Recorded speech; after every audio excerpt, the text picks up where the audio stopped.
Assalamualaikum warahmatullahi wabarakatuh. Waalaikumsalam warahmatullahi wabarakatuh. Perkenalkan, saya merupakan penyuluh dari perusahaan yang namanya PT Koltiva bekerjasama dengan PT Sinarmas, yaitu untuk melakukan penyuluhan atau kami sebut itu coaching, penyuluhan kepada petani-petani kita yang ada di Kota Sulul Salam, khususnya di Desa Bunga Tanjung, Kecamatan Sultan Daulat, di mana petani-petani kita di sini itu sebagai pensuplai buah untuk perusahaan PT SSN di Singersing, Samudra Sawit Nabati. Nah, begitu. Ini merupakan salah satu petani kita, Pak Sukardi, Pak ya. Nah, Sukardi Barat. kita di lahan beliau, di tepatnya di Desa Bunga Tanjung. Ini untuk lahan beliau di sini, yang di sini ini luasnya 0,5 hektar dengan tanaman umur sudah mencapai 25 tahun. Ini tanaman sekitar tahun 96, 97. Tahun tanam ya? Tahun tanamnya. Mungkin itu sekedar informasi ya dari kami. Selanjutnya nanti bisa kita ke lokasi perkebunan tersebut, Pak ya, untuk rekomendasi pupuk, untuk pupuk apa yang bisa direkomendasikan dari perusahaan yang bagus dipakai untuk petani, dan bisa direkomendasikan sawit seperti ini butuh pupuk seperti ini gitu, Pak ya. Iya. Memang tujuan kita memang seperti itu. Kita melakukan pembinaan ya terhadap petani kita sini yang mensuplai buahnya itu ke pabrik SSN gitu. Karena pabrik SSN ini ada bekerja sama dengan PT Sinarmas gitu. Dan PT Sinarmas itu ada membuat program yang namanya Sawit Terampil, di mana pelaksana program tersebut adalah kami ini orang lapangannya dari PT Koltiva. Nah, demikian. Jadi kita melakukan pembinaan kepada petani ini, kita langsung terjun ke lapangan. Yang pertama kita melihat, begitu kita terjun ke lapangan, kita cek pH dulu, tingkat kemasaman tanah yang ada di wilayah Desa Bunga Tanjung ini. Nah, kemudian kita berikan rekomendasi sesuai dengan budidaya kelapa sawit yang baik dan benar gitu. Jika perlakuan seperti ini, kita harus gunakan ini, begitulah. Kita mengikuti semua prosedur yang dianjurkan oleh bagaimana berkebun kelapa sawit yang baik lah, seperti itu. Dengan tujuan akhirnya kita memberikan memberikan edukasi lah kepada petani kita, dan akhirnya nanti insya Allah dengan mereka juga mengikuti apa yang kita anjurkan, dan hasilnya juga kita minta agar terus meningkat ya, dari semaksimal mungkin lah ya, dari yang sebelumnya begitu, demi kesejahteraan petani kita juga. Mungkin gitu aja. Baik, terima kasih Bang, siapa ya, Bang Aris ya? Iya. Dari PT Koltiva ya, dengan Sinarmas. Oke, mungkin gitu aja. Semoga bermanfaat. Baik, terima kasih Pak Aris. Kita cek dulu pH tanah memakai pH meter. Ya. 6, 7, 6,5. Belum, itu nanti ukuran 5 menit. Oke, ini kita pertama kan. Udah berubah. 6 juga lihat kondisi dulu ya, kondisi secara umum. Nah, ini 6 kita melakukan berarti kan salah satu dilarang juga betulnya Bang. Son tadi. Pertama son, yang kemudian dirondap semuanya, maksudnya clean weeding namanya itu, berarti pembabatan habis keseluruhan. Nah, itu tidak diperbolehkan sebenarnya. Karena apa? Tidak menjaga kelembaban tanah. Nah, gitu. Untuk menjaga kelembaban tanah kita itu harus ada gulma ini, rumput-rumput ini. Cuma rumput yang bagaimana? Rumput lunak, gitu ya. Bukan rumput-rumput yang berkayu. Kalau berkayu ini kan kayu namanya. Nah, ini juga harus kita kendalikan. Bila perlu, kalau yang kayu-kayu ini ada istilah dongkel anak kayu. Berarti pakai apa itu? Didongkel ini.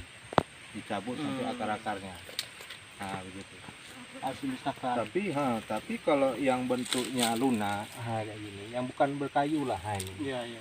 Ini harus dipelihara, Makanya kalau di perusahaan itu kan memang kacang-kacangan ditanam. Iya. Yang bersih apa ya di sini piringan cuma. Karena apa tujuannya? Untuk menjaga kelembaban tanah dia gitu. Karena apa? Untuk apa fungsi kelembaban tanah? Fungsinya akar tanaman ini mencari makan itu di daerah tempat yang lembab. Dia bisa bergerak ketika tanah itu lembab. Berarti lembab itu ada mengandung air gitu. Persentasenya ada persentase air di situ, gitu. Sehingga akar tanaman itu bisa mencari makanan-makanan di situ, gitu, bisa bergerak. Tapi kalau dia tandus, bersih kali macam di depan rumah kita buat, nggak bisa bergerak nih akarnya dari tanaman. Gitu. Nah, ini nanti mungkin setelah ini kan baru dia tumbuh rumput-rumput lunak gitu. Nah, itu nggak usah lagi kita kendalikan secara menyeluruh, cukup piringan aja. Yang kita kendalikan yang kayak gini nanti, yang kayu-kayu, anak kayu gitu ya. Kemudian di sini kita lihat ini kan umur masa replanting namanya, ada 25 tahun ya kan. Seharusnya Untuk songgo, songgo itu pelepah penyangga. Dari mana kita lihat? Dari buah terakhir dia mana buah. ada apa buah? Ya, oke. Kan? Dari buah pelepahnya cuma satu untuk penyanggahan ditinggalkan. Nah gitu. Iya. Sebelum kita melakukan pemupukan, yang pertama areal kita ini piringan harus bersih. Iya. Yang kemudian diri dia sendiri nih, batang dia sendiri harus kita bersihkan. Yang pertama adalah apa? Songgonya itu yang utama. Iya. Kalau ada yang lebih, karena ini kan udah umur 25 tahunan, Iya. 20 tahun ke atas, ini songgonya satu cuman. Yang dibutuhkan cuma satu pelepah aja. Itu Kalau untuk ada yang lebih, kita potong. untuk usia 20 tahun ke atas, Bang ya. Usia 20 tahun ke atas, songgo satu. Nah, begitu. Kalau dia di usia 10 tahun ke bawah, Itu masih songgo 3. masih songgol 3. Dia dari TM1 sampai umur 8 sampai 10 lah. Itu songgo 3. 10 sampai 18 songgo 2. 18 seterusnya songgo 1. Nah, gitu. Memang seperti itu. Ini sesuai dengan penelitian, memang dibutuhkan seperti itu gitu ya. Sungguh satu. Jadi kita tengok aja nanti gimana buahnya. Buah terakhir itu kan. Pelepah satu aja. Kalau emang ada 2 nanti sebelum pupuk harus kita potong dulu. Karena kita rugi nanti begitu kita pupuk dia nggak kita buang, dia juga ikut makan. Ya. Yang seharusnya dia nggak berguna lagi. Nah, gitu maksudnya. Seharusnya bisa dikasih untuk buah ataupun yang lainnya kan gitu. Gitu Bang ya. Ini gua masalahnya deh. Nah, ini pH.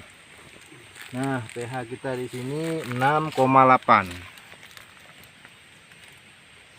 6,8.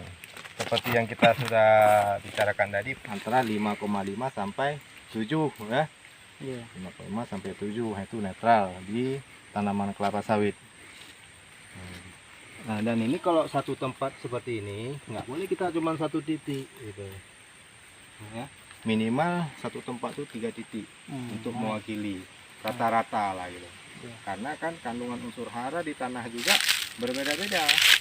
Setiap berapa meternya itu berbeda gitu. Iya. Makanya ada tanaman yang kadang satu itu kuning semua. Berat. Yang lain bagus. Kenapa? Berarti tanah yang ada di situ itu unsur haranya tidak memenuhi untuk dia.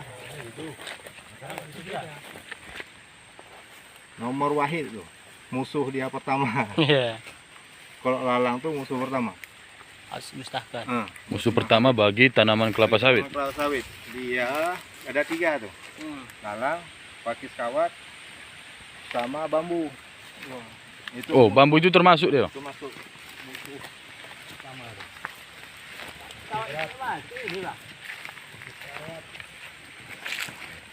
Nah, itulah dia pakai kawan. Mana? Semua, sana. Dipilih. Untuk pulpen dia, untuk pulpen. Pulpen orang Cina kan ini. Oh, itu dapat kawat aja. Pilih nomor 1 tuh. Karena gerakan unsur hara dia tepat Ini nanti kita untuk mewakili yang kedua ya.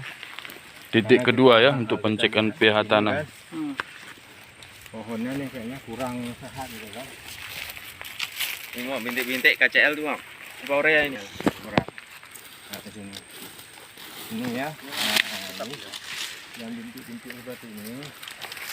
Nah, ini KCL. Jadi kalau kita terawang ke cahaya matahari tembus, nah begitu langsung nampak. Tembus cahaya ya. Kemudian ini yang kering-kering, ini berarti kurang Mg ya. Kisrit ataupun dolomit. Nah gitu. Khususnya di bagian pelepah-pelepah bawah. Nah, Dan kalau patah-patah, patah kering ya. patah kering. Patah kering itu bisa alah kebanyakan urea kadang-kadang. Nah, itu memang Jadi untuk manfaat dari pupuk kisrit itu kira-kira apa itu Bang? Bisa dijelaskan? pupuk kisrit. Iya. Kisrit dia kan kandungan magnesium. Magnesium ini sebetulnya untuk netralisir tanah ada. Netralisir tanah, jadi tanah-tanah yang memang ada kandungan asam itu diikat. Karena apa hubungannya dengan kering-kering itu? Iya. Dengan diikatnya unsur hara apa tuh zat asam. Kalau dia tidak memakai kisrit, maka unsur-unsur yang lain yang kita berikan itu tidak maksimal diterima oleh tanaman itu sendiri gitu. Karena terhalang, dihalangi oleh zat asam tadi itu gitu. Kalau kita kasih misalkan tujuan kita 100% dengan tidak ada kita berikan kisrit itu, berarti yang diserap hanya 50-60% cuman. Nah gitu. Jadi kekurangannya tuh besar lah gitu. Nah, gitu ya. Ya. Ini agak rendah. Minyak belum. Katanya 5 menit yang minimal paling cepat. Sudah nyampe belum? Ini 6 ya.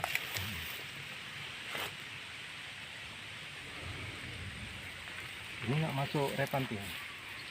Enggak lah. Ini rekomendasi pupuk untuk kelapa sawit. Nah, ini kalau kita manusia sering kita dengar itu kita anjurannya manusia makanlah 4 sehat, 5 5 sempurna. Nah, itu kan ini juga nih. 4 sehat, 4 ini unsur hara makro dan 5 sempurna unsur hara mikronya. Kita juga ikut gitu. Karena apa ini juga makhluk hidup gitu kan sama teman-teman kita. Cuma dia nggak bisa ngomong macam kita. Bahasa yang sempurnanya seperti ini.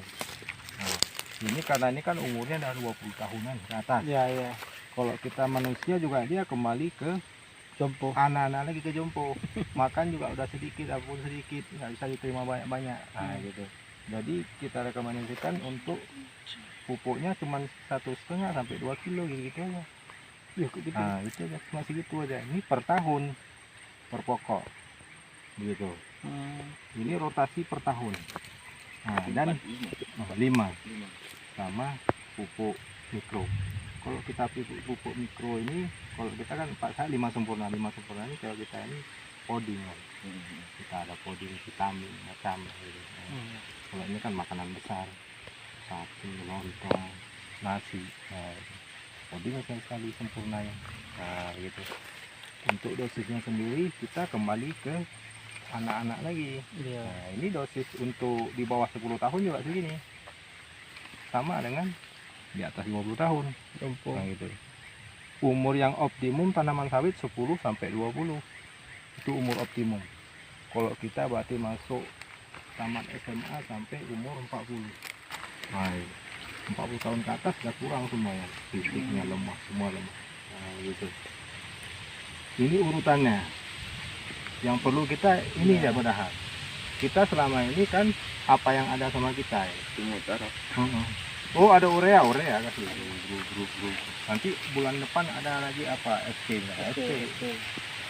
Jadi saya selalu katakan kalau kita ini kasih pupuk ini berarti sama dengan kita kasih makan.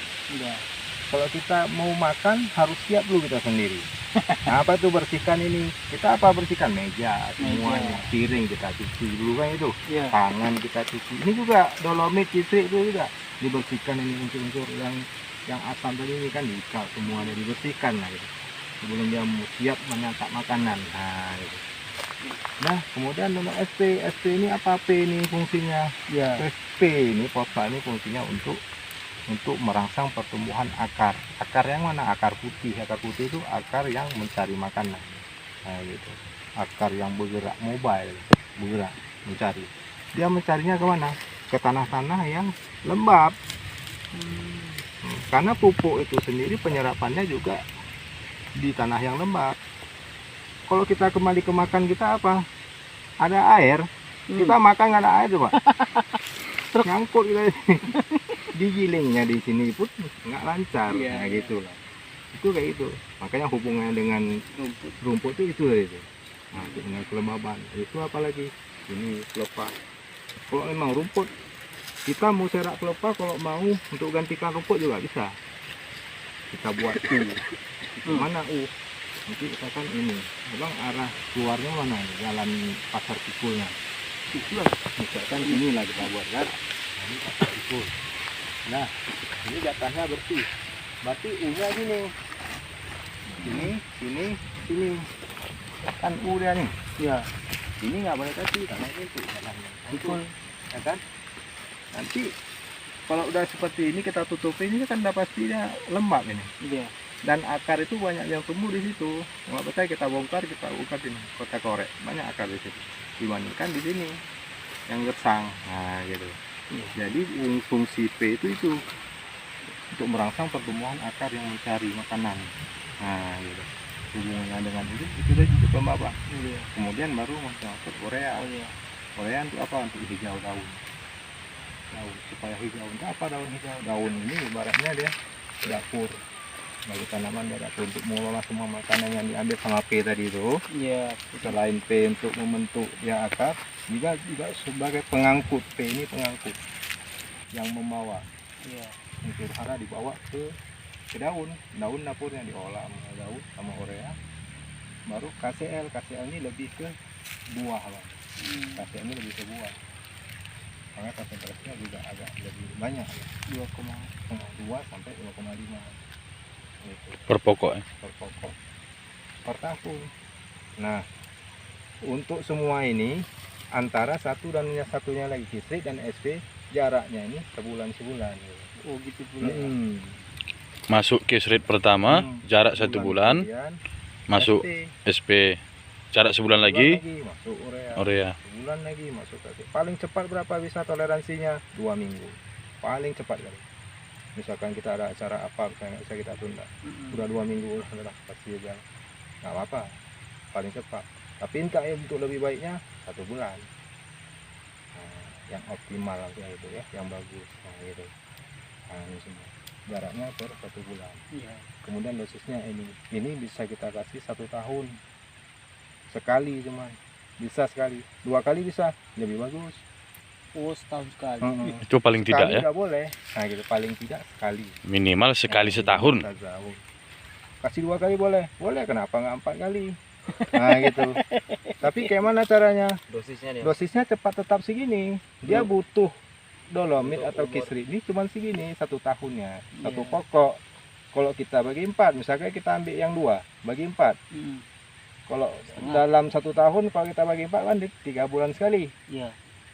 4 kali kan 1 tahun, ya kan? Kemudian kalau 2 kilo berarti sekali kasih setengah kilo. Setengah kilo kali 4, 2 kilo. Gitu. Oh berarti bukan misalnya dalam 1 tahun itu rencana kita buat 4 kali pemupukan untuk pupuk Kisrit. Tidak harus 2 kilo per 1 batang, yang 4 kali itu ya. Per sekali aplikasi. Per 1 kali aplikasi. Ini untuk rotasi per tahun. Per tahun. Oh. 1 tahun segini. Misalnya dia terserah kita mau kita olah kayak mana, mau berapa. kalau misalnya kita berencana untuk 4 kali dalam 1 tahun pemupukan Kisritnya, tinggal dibagi. Kita dibagi Dari 2 kilo ya, 2,5 apa 2 kilo? 2 kilo. 2 kilo per pokok dibagi 4 ya. Bagi 4. Oh berarti setengah kilo. Setengah kilo sekali kasih. Sekali kasih. 3 bulan sekali. 3 bulan sekali ya. Itu terus. Karena gini, maaf kan kadang-kadang kita masalah ekonomi kan gitu. Mak ini bulan ini jatahnya Kisrit. Cuma aku punya duit cuman untuk setengah kilo. Namanya setengah kilo. Bisa kita ini kan maintain kayak gitu lah maksudnya. Kita Kita dia lagi. hemat mau gelarnya. Bisa kita olah lah maksudnya. Bisa kita kelola sendiri. Yang penting kita harus tahu dosis yang dibutuhkan. Yang dibutuhkan ke sawit ini per pokok per tahunnya berapa untuk dolomit. Masalah kasihnya nanti sesuai dengan keuangan kita dan sesuai dengan tenaga kita. Oh kadang kita sakit ini udahlah. berarti aku kasih setahun 2 kali aja lah. Nah gitu, sakit kantong, sakit kita sendiri. Nah gitu, ya kayak gitu. Iya, iya. Tapi dengan satu kali udah boleh. Nah gitu, satu kali aja boleh. Nah gitu rekomendasi kita. Kemudian SP juga gitu, satu kali boleh, mau 2 kali kayak gitu tadi caranya. Yang namun kita harus tahu ininya dosisnya dan dibutuhkannya dalam 1 tahun. Cuma kalau untuk urea dan KCL ini minimal 2 kali Per tahun. per tahun. Dosisnya tetap segini. Iya. Berarti sekali kasih, kalau kita ambil 2 kilo, 1 kilo sekali kasih. 6 bulan kemudian 1 kilo lagi, makanya 2 kilo. Oh, kalau kita kasih 4 kali juga seperti itu. Gitu ya. Itulah. Ya, Bang? Iya. Nah, ini 2 gitu. Nah, ini borak baru. Ini kan 100 gram. Iya. Ini sekali. 100 gram per pokok. 2 kali kasih ya, boleh juga. 2 kali itu boleh juga. 50. Nah, ini kasihnya dia dekat ya. Beda pula borak ini. 1 on. Borak ini boleh di sini ketiak. Ini namanya ketiak ya. Boleh ditanam di sini. Congkel sedikit tanam. Kalau 100 gram ini ukuran kita 2 sendok. 2 sendok atau 3 sendok. Kalau 2 sendok berarti 2 titik. 3 sendok kasih 3 titik. 1 sendok 2 titik. Nah, gitu. Dia tetap harus dekat cuma. Kalau yang lainnya ini minimal 1,5. Iya. 1,5 kita lemparnya ke luar. Nah, gitu. Yang berapa hampir sama 2,5 ya enggak? Gitu boleh. Enggak masalah. Aku inilah cuma Inilah dia kan. Kita ini kan 2 jengkal balik. karena apa kok mesti harus segitu kan gitu. Kita tadi kan akar putih, akar yang mencari. Iya, iya. Nah, itu berada di 1,5 meter ke sana sampai ujung pelepahnya ini. Nah, inilah. Itu akarnya sampai ujung pelepah, akar punya dia ini. Jadi kalau udah besar gini dah salam-salaman dan akar salaman ini dah salaman. Kalau ibarat manusia tentaranya lah itu ya. Itu tentaranya. Dia mencari akar putih itu dari 1,5 meter sampai ujung pelepah. Nah, gitu. Oke, Bang. Oke. Itu Bang, fungsi dari borak itu kira-kira apa aja itu untuk tanaman kelapa Borak sawit? ini seperti kita bilang kan dia ini poding. Poding ini untuk memperlancar semua jaringan tubuh, Bang. Memperlancar jaringan tubuh. Jadi kalau kita kena apa namanya tuh darah tinggi berarti apa ya, Bang? Pompa kita darah itu selalu kencang karena ada penyumbatan darah kan gitu dia. Ya kalau ibarat manusia ya. Manusia. Kalau ini gitu juga. Borak ini istilahnya kalau ibarat manusia ini sebagai tambahan vitamin lah itu ya. Vitamin, untuk vitamin dia nih. Untuk apa? Untuk pelancaran dia lah. Nah, begitu. Mungkin gitu, Bang, ada pertanyaan. Oke. Sama aku nih, Bang. Ya. Ya, ini jadi pegangan kan. Yuk, Nah, biar masalah pupuk beberapa kali tengok itu kayak gitu. Ada pertanyaan kita. Kalau NPK aja nggak perlu 55 itu boleh nggak? Gini.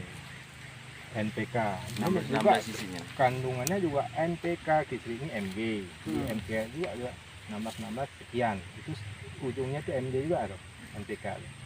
Misalnya mutiara. Betul. Mutiara 16 kan. Cuma dia gini nanti. Macam SP.